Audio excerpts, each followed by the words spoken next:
that was really our period, you know, when we used to follow them around and like really serious about it. And that was my favourite, like the first 4 albums or something.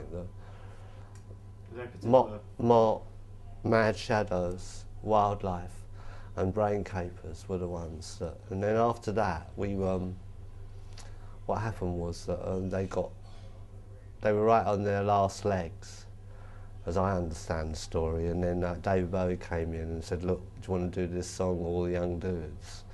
And that completely changed everything, you know what I mean?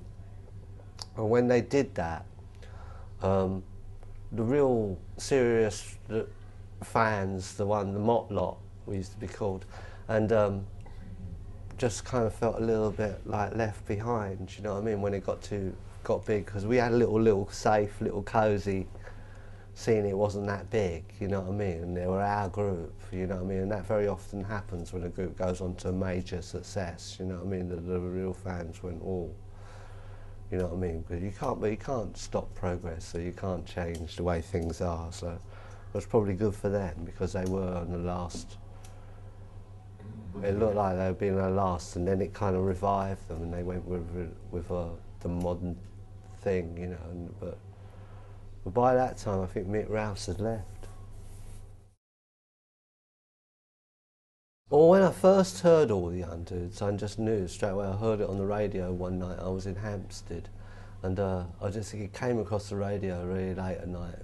I don't know if it was John Peel or anything, but whoever it was. And the first time, it was one of those records where you heard, you knew it was going to be like a massive record, massive hit.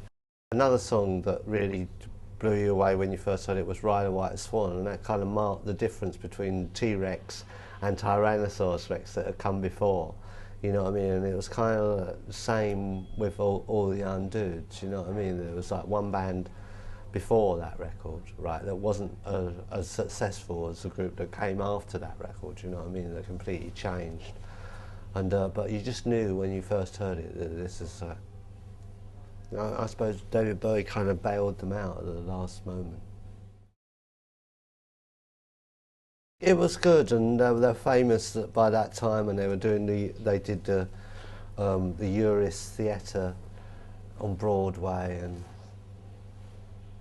much later, and then the Queen was supporting them at Hammersmith Odeon. But that was like sort of the time when we sort of we still followed them, but not as much, you know what I mean? It was like they didn't have the same access that we had before.